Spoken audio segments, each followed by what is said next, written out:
Well, then, thank you for coming to our third session of the Student Experience Conference. I'm very excited. We have three speakers today. And our first speaker is going to be Mike Groves. And he has been teaching English for academic purposes since 2008, working at different times at the University of Nottingham, Bath, and Birmingham.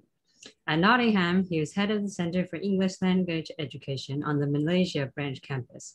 And at Birmingham, he was in charge of the EAP side of the foundation program. Since April 2020, he has been director of the Center for Academic English Language Studies at Surrey International Institute, a joint educational initiative between the University of Surrey and Dongbei University of Finance and Economics in Dalian, China. Dr. Groves has a specific interest in how EAP helps students prepare for their TNE experience, as well as how online translation is affecting language learning, particularly in HE settings. So, Dr. Mike Groves, if you would like to share your screen then, I'll just hand it over to you.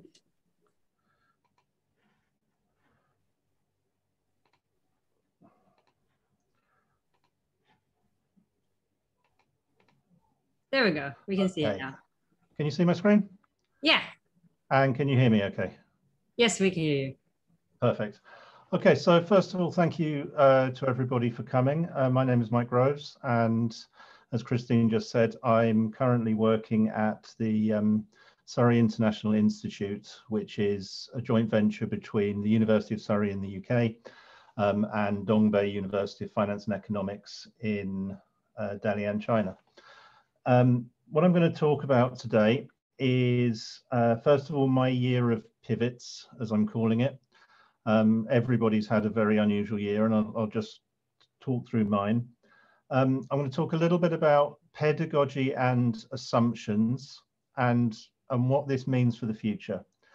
Now, first of all, I do have to say this is EAP. This is based in English for academic purposes.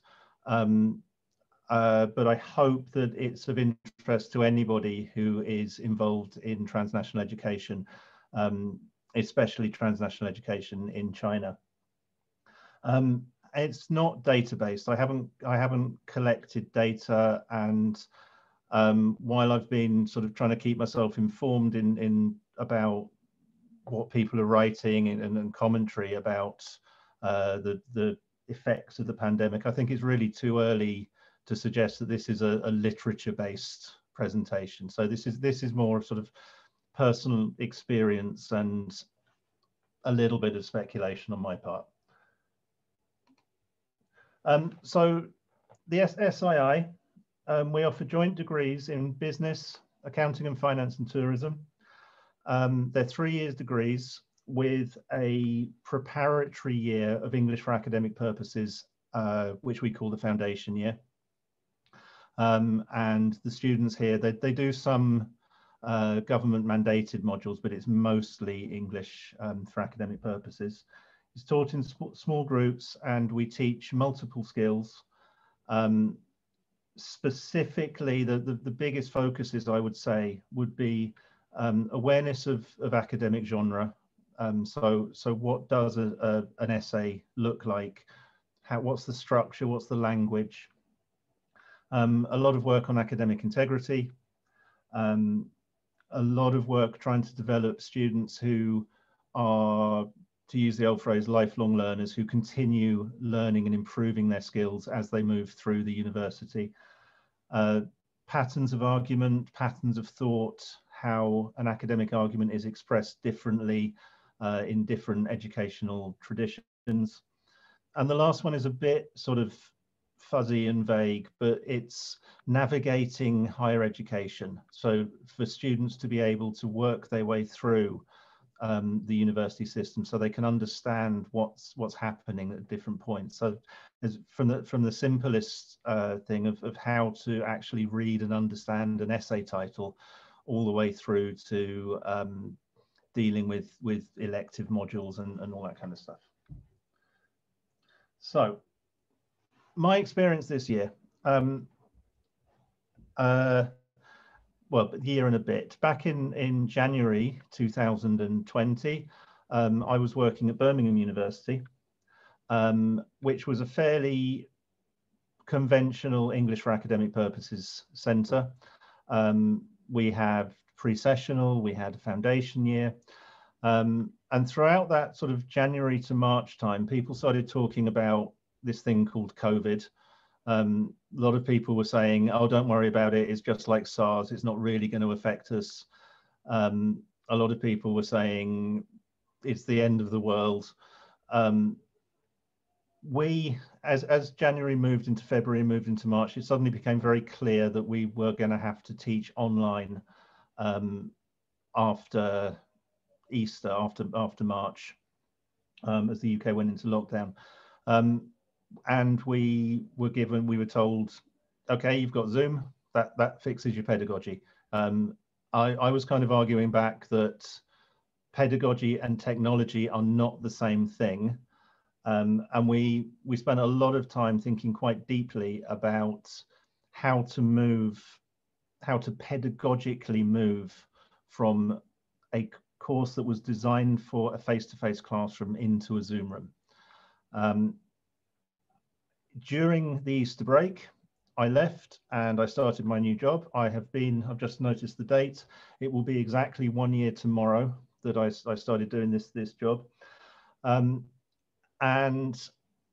I am in the UK.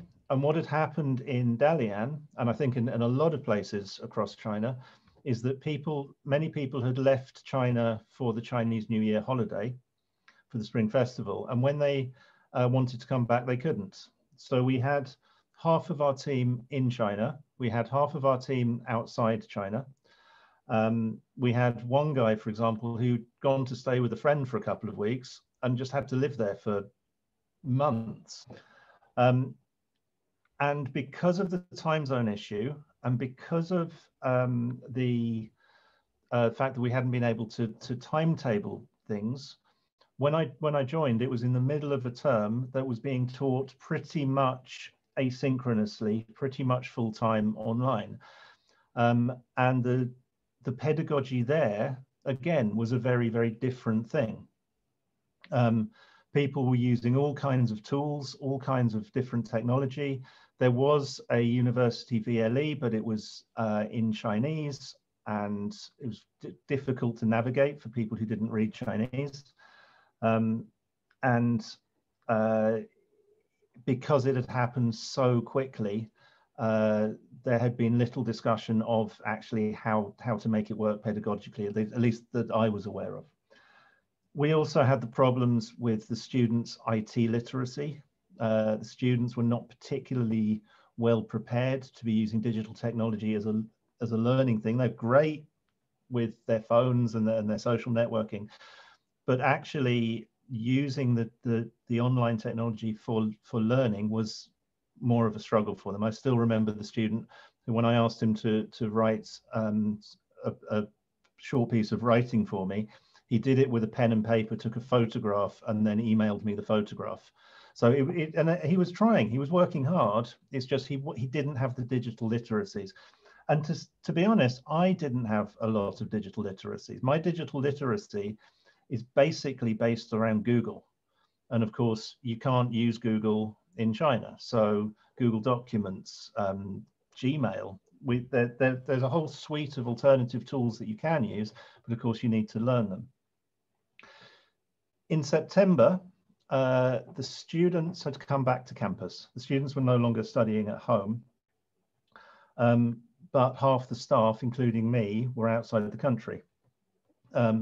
So we had the students in the classroom and we were teaching synchronously, a bit like this. So you can see the students are in the classes, working away in groups there, and I am on a Zoom call with the PowerPoint and the camera, and you can actually see the difference in lighting between their room and my room shows that it had to be done quite early in the morning. So overall, 3 rapid shifts in methodology that I had to go through. There's a lot of trial and error, an enormous amount of trial and error. And we had to get used to using quite a lot of tools in a fairly ad hoc way. So people are using WeChat as a teaching tool, but actually developing it into quite a useful teaching tool, because they can gather, like if students are shy to speak up in class, they can contribute into a WeChat group, and it overcomes that shyness. And then I was kind of thinking to myself, making a cup of coffee the other day, we've changed a lot, but have the fundamentals of what we do changed? And that led me to this sort of very odd question of what actually is EAP for? What does EAP do? What's its purpose? Now, if you ask my mother what I do, she would say that it's just making students better at English. It's not kind of quite like that. There's a lot more to it than just being better at English.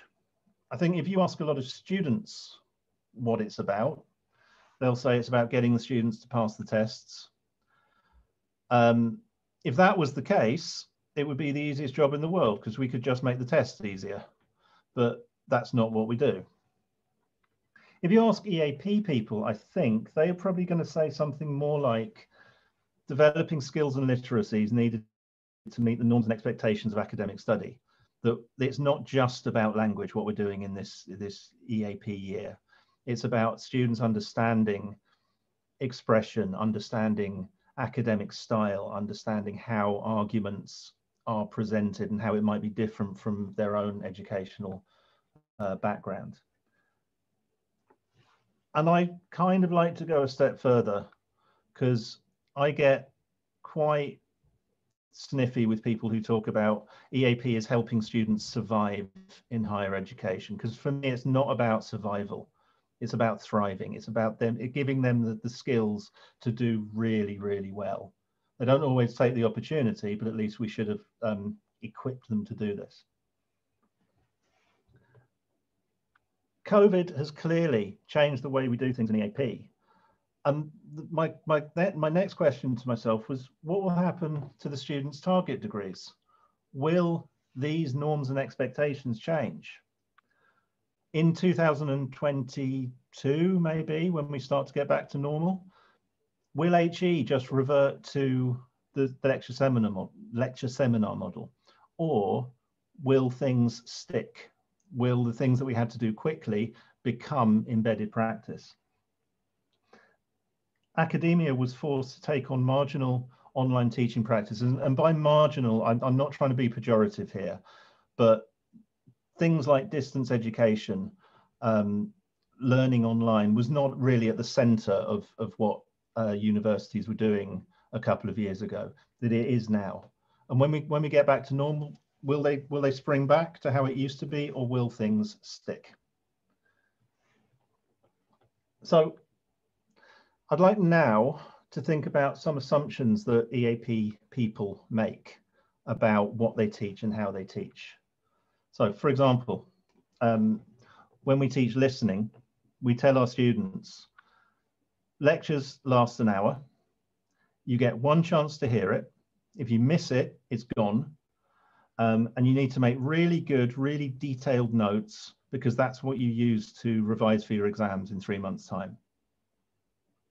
And we tell them that discussions happen in a seminar room, and that you need to think quickly, and you need to take part in a conversation to challenge and generate and critique ideas.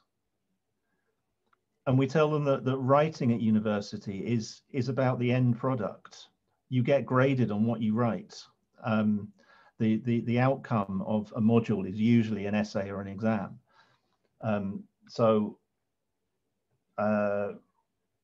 This is why writing is so important. This is why we put so much emphasis onto writing in EAP. But things are changing. All of the conversations I've had with academics in the past few months have been about, well, not all of them, but the ones about listening have been saying, when we're recording lectures now, we don't record an hour-long lecture. It's seen as bad practice. We record 5-minute chunks or 10-minute chunks, and we break things up, and students are able, and they're stored on the VLE, and students are able to go back and watch and rewatch in perpetuity, more or less. So how does that change how EAP teaches listening? Should we be encouraging students to write notes and notes and notes and notes? Or should we encourage the different strategy where they, for example, are listening in a more critically engaged way, and then when they need to go back to find the detail, the recording is there for them? Writing. What about discussion boards? What are the generic expectations of a discussion board post? I spend an enormous amount of my free time on a website called Quora, arguing with people about Brexit. And some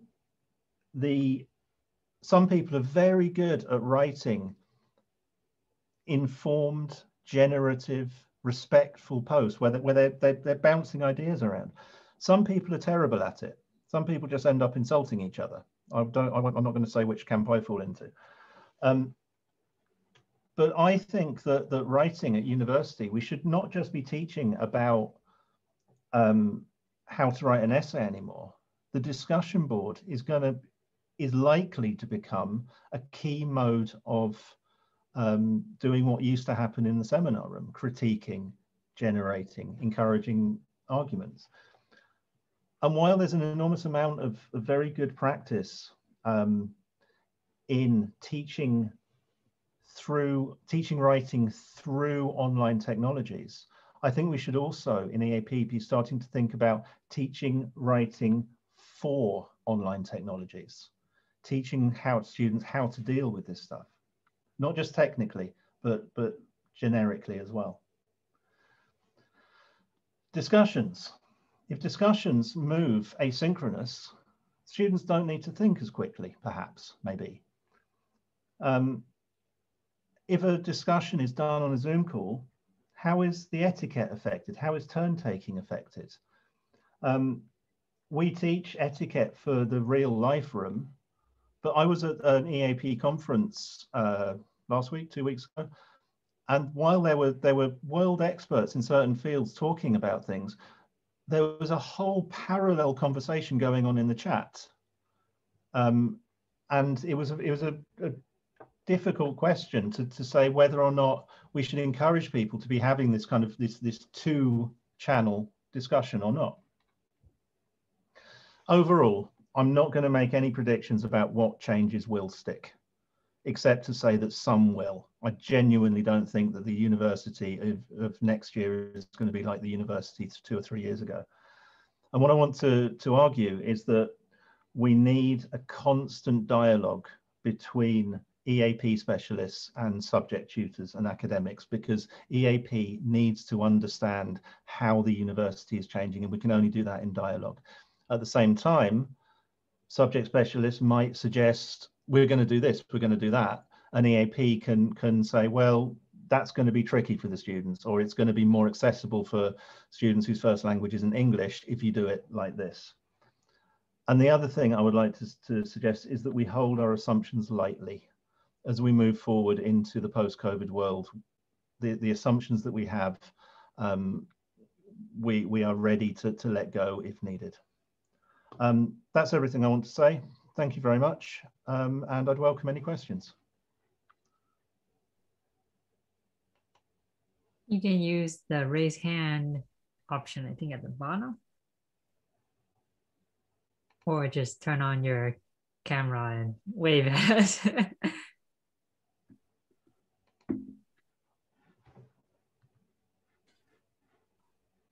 Are you asking for me there, Christine? Oh, for any questions? Any questions? Melanie. Oh. I have a question. So did you have to get up at crazy o'clock to do those synchronous teaching sessions? And what is it that you gained from that you couldn't have done through recordings or discussion boards or things like that? So why was it important to do those teaching sessions synchronously? As a couple of answers to that. It works, I believe it works better in a small group dynamic in EAP classroom, just being able to see how the students are reacting. It's harder when you're online to see when students are understanding or not understanding, but it's we can still do it. The other point is the university just said you have to. The host university said this is what is happening. Okay. And there wasn't freedom to negotiate in that. Because I do feel that we miss that direct interaction. So we record most of our lectures. Yeah. And that's really something I miss, to get that feedback. But also I wouldn't want to get up at 4 o'clock in the morning to teach. So it's okay. Yeah, I mean, I'm fortunate in that I live by myself. And also I have Netflix. So if I wanted to start my evening at 4 o'clock in the afternoon, that's fine. It can be challenging for a lot of people. We have managed to work the timetable so nobody has to start, I think, before 7, which is not great, but it's not inhuman. Thank you. Yeah. Liz Wildling. And Liz, and then Laurie, and then Michael. Okay. Hi, Mike. Thanks for a really interesting overview of what's been going on. You've mentioned a lot of the changes that's happened and we've all seen. And I just wonder, to what extent do you think there's going to be a greater variety of delivery methods for which EAP will be partly responsible for helping the students get prepared? There's so much, there's synchronous, asynchronous, all the different platforms, mixed this, mixed that, blended, flipped, it's all going on. Is it just going to be a grab bag of methods that we have to get used to? Yeah, I think so.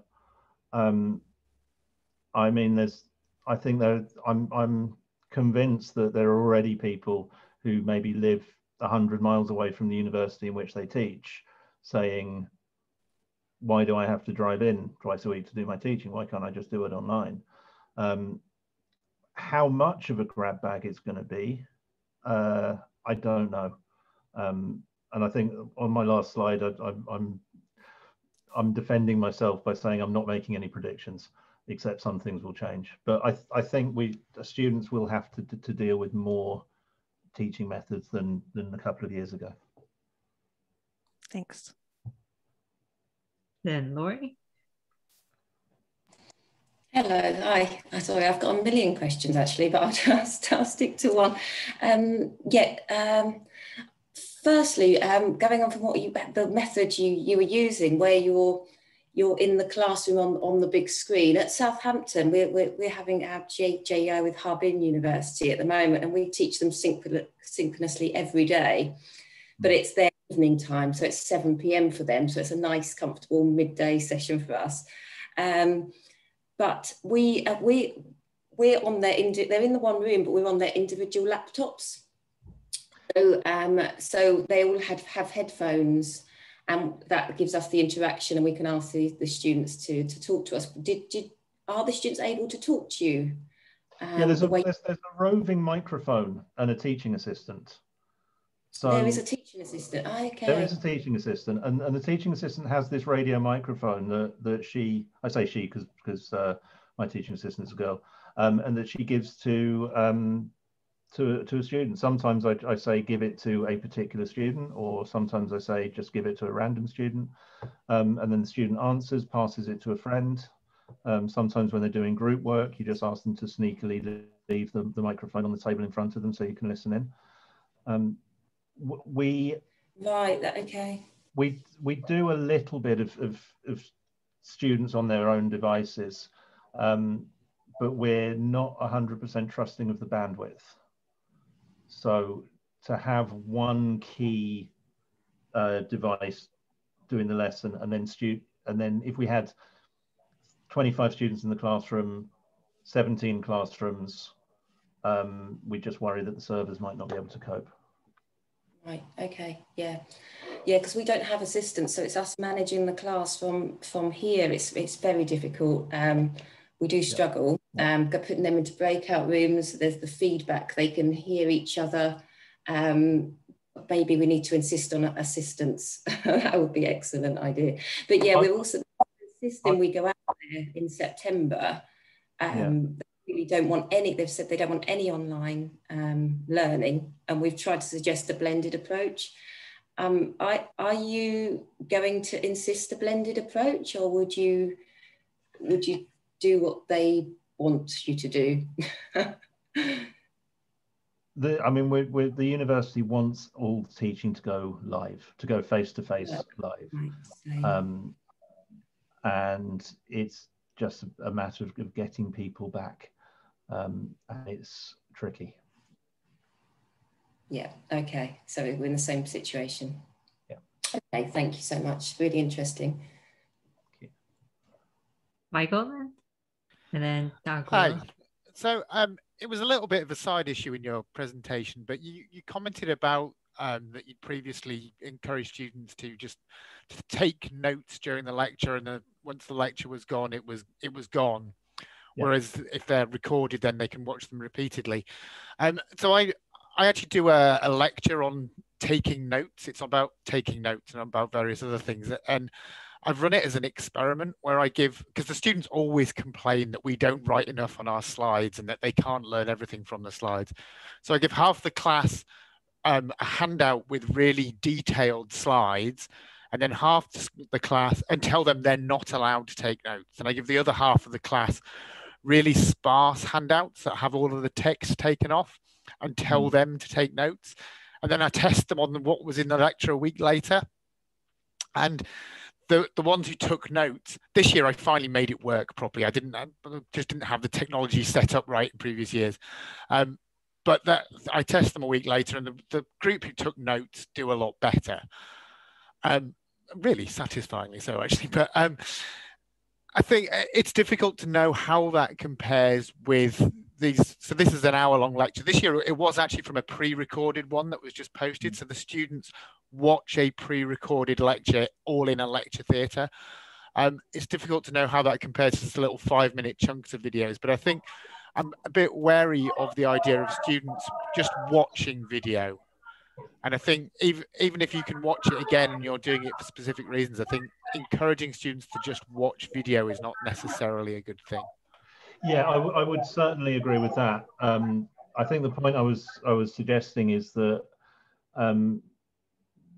the strategies of engagement will shift. The strategy of engagement with a lecture will change between it being a one-off hour-long live lecture and broken down chunks. I'm not suggesting there shouldn't be strategies. I'm suggesting that they would change. Yeah, sure. Thanks.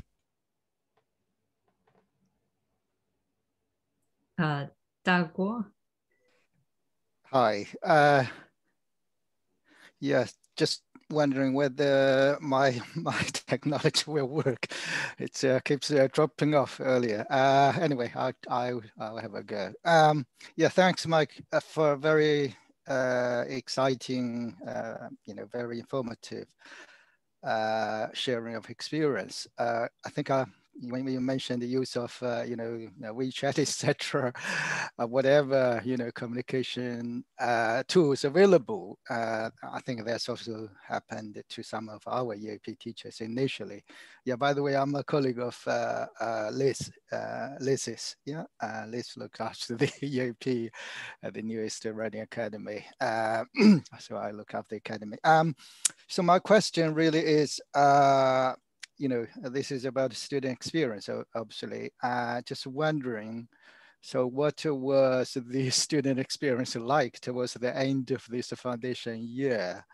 And also maybe a related question, how that, this COVID year affected students' progression to their part one, whether you have a progression hurdle at the end of this foundation year or, yeah. So I would like just to hear your views. So we're still in the middle of term two. It seems like we just started it. But when I compared the outcomes for the first term, and that's both in terms of student satisfaction as expressed in module evaluation questionnaires, and progression and achievement, and the bandings between the number of firsts and 2 1s and 2 2s, etc. It's actually there's very little difference between the cohort that were taught face-to-face and the cohort that were taught remotely. I think it's clearly a tougher job to teach through a remote video conference, and I would imagine it's a tougher job to be a student, to learn in that way as well. But with that said, we're not seeing patterns in data of face-to-face being far superior in terms of outcomes than remote teaching. Thank you. It's a very encouraging results, I think. I was pleased when I saw it. Thank you. There was a comment in the chat as well by Duncan about kind of what the students expect versus what maybe the quality of the lectures are. Duncan, I don't know if you want to speak a bit more to that. Yes, Melanie. Thank you very much, Michael, for your presentation. I teach in Chengdu in China for T&E Operation Engineering. And we originally for first semester basically did all our lectures recorded. And we all struggle with student engagement, but the students basically demanded that we deliver synchronously rather than recorded, on some basis that they reckon they got more out of synchronous lectures than a recorded one. So what happens now is we'll end up doing both. We've got to record them and deliver them synchronously. So go figure. Yeah. Yeah, and I know that there's a lot of people doing that. I know from my own experience as a student that if I'm trying to watch a pre-recorded thing, I very often end up playing Angry Birds, and my attention drifts. If I'm watching something live, even through Zoom, it does hold my attention more, and I couldn't tell you why. A question to, I think it was Laurie from Southampton. One of the reasons that we went for the recording was that I think I tried to use Whiteboard on Zoom with a class of a couple of hundred, and disastrous doesn't even begin to describe the experience for everyone. So how on earth do Southampton manage to get good links to China when Glasgow can't? I assume there's several hundred in the class. We're quite lucky. We've got 7 groups of 20 students in each class, so we've got quite a lot of tutors on the course. So fairly small, but too big, I'd say, still for language class. Ideally, maximum of 15 would be better. But yeah, it's interesting what you said. But I'm just wondering, would you? Sorry, I'm so intrigued. But this is the first time we've done this. But we're planning ahead for next year. And would a combination? Would you say between, if we're all going to China, a combination of large live lectures and then small group seminars, would that work then? If they want all live, is that what you would do, everybody? So maybe I can speak to, so one thing we do is, so for the lecturers who are not in China, we pre-record the lectures, but then the students come into the classroom at their normal lecture time to watch the recording.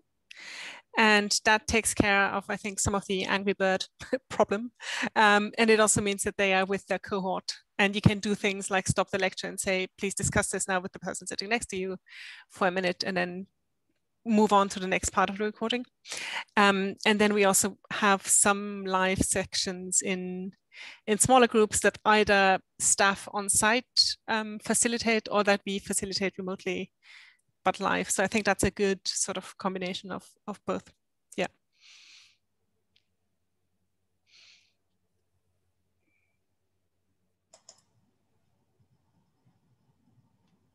These are all great questions. Are there any more for Dr. Mike Oops.